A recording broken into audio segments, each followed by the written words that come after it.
kababayan, magandang umaga po, magandang tanghali po, magandang gabi po sa inyo lahat. Saan man kayo sulok ng mundo. Ito po muli si Kuya Puli. Pipilitin natin talakayin sa hanay ng paano unawaan sa hanay ng pinakamababang layunin natin lipunan. Tungkol sa atin, sa lahat sa ating confusion kasalukuyan.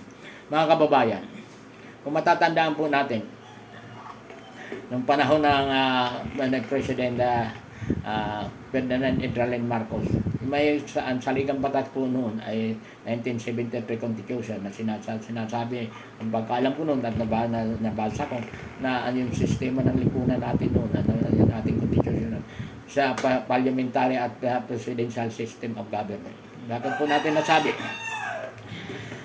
Nung panahon na yan, nabasa naman natin at malinaw naman na ang presidente ng time na yan ay si President Ferdinand Edralin Marcos Sr. At ang president ang parliamentary na minister, ang prime minister nun ay walang ibang sa pagkaalam ko si Cesar Berata, ang deputy niya di umano ay si Jose Ronyo. Nakita natin po noon yung mga panahon na yan. Kaya mga kababayan, ano po ang nangyari? Nagkaroon po ng February Revolution, ito 1973 Constitution, pinalitan ng itong kasalukuyan 87 Constitution. Itong 87 Constitution, kung magtitingnan natin, nauga natin ito nagsimulan sa isang revolutionary government.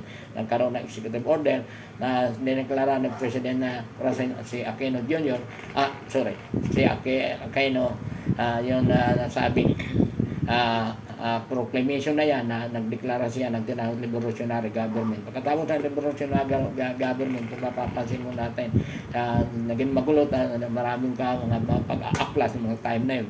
Kaya lang mga kababayan, nagkaroon siya ng executive ng nasabi ng revolutionary government ay nasa paniwala ng inyong lingkod na isang diktador ito na nasabing kanyang inisyo sa executive order na kung saan ang talagang para malaman natin, 87 Constitution, ang mga naghubog dito, yung tinatang Constitutional Commission, mga delegado, ay inappoint isa-isa ni Corazon Aquino, kanyang tinalaga bawat isa nito na mahigit 50 katao ata ng pagkaalam kong tinalaga niya na naghubog nitong 87 Constitution. May alam ako na isang sikta ng relihiyon na yung islat na yan na isa hindi niya tinanggap, kaya 49 ang pagkaalam ko ang naghubog itong 87 Constitution.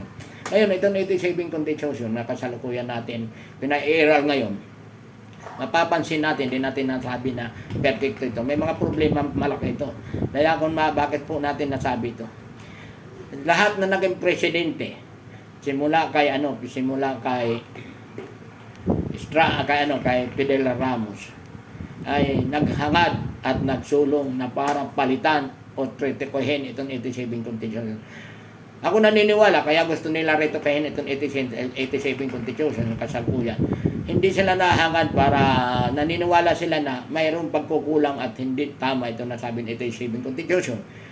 Kaya lang hindi nagtagumpay yun. Ang inyong lingkod para sabihin ko sa inyo. Ako po isa sa mga nagdala ng panahon ni Ramos na isang bundle na gaganda ko ako dinala sa Commission of Election. Yan mga perma di umano, nagkaroon ng perma si Ramos noon, si President Ramos. Hindi ho binayagan ng Comelec na deny ito na sabing pagpapalit ng 87 Constitution. Ngayon, pagdating ni Erap, hindi ko naman alam kung ito, wala akong alam na si Erap sapagkat malapatan 3 taon pinabagsak na siya. Pagkatapos ni Erap, si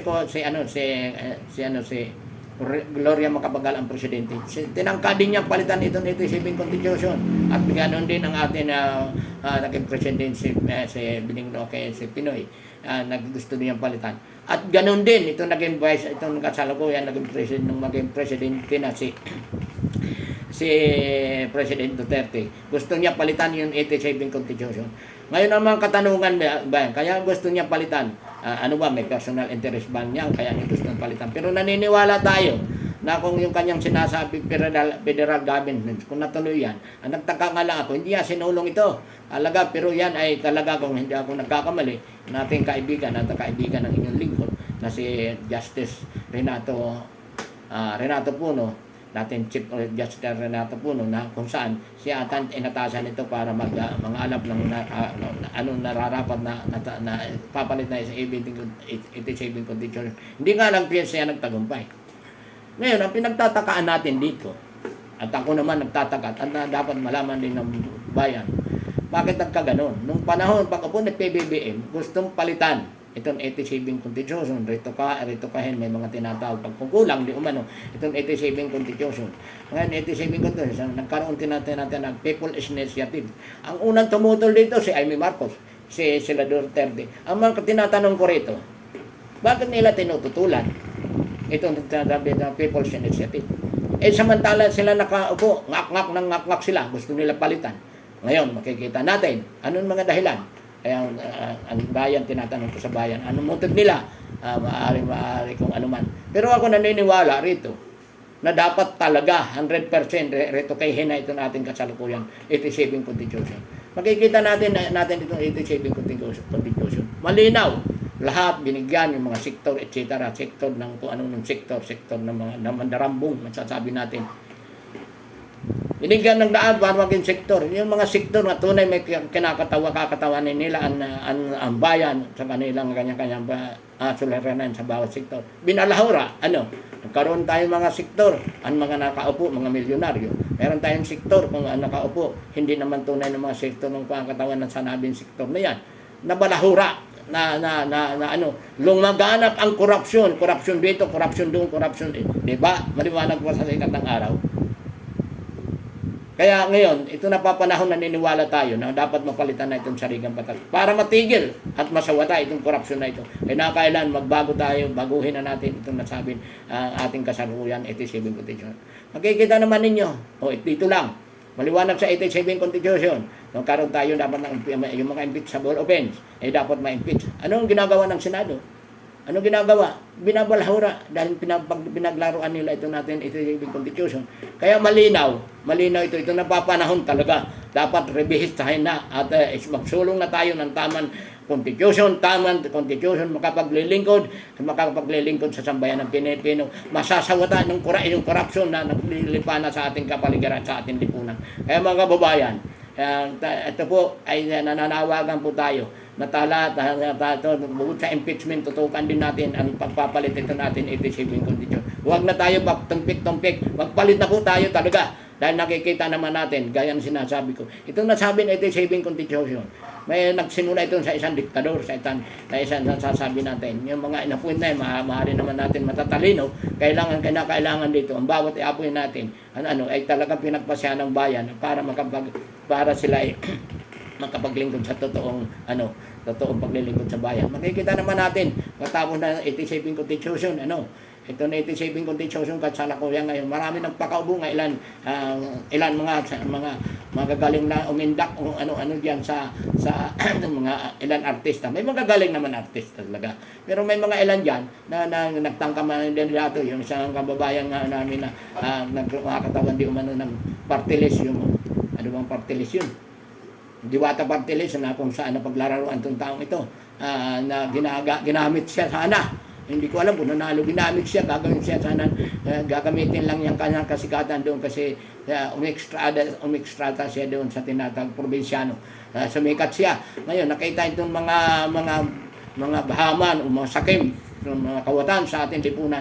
Ginamit siya. Magtataka kayo. Kaya masasabi tamang sinabi ng ating Pangulo, inutusan lang bumili ng suka.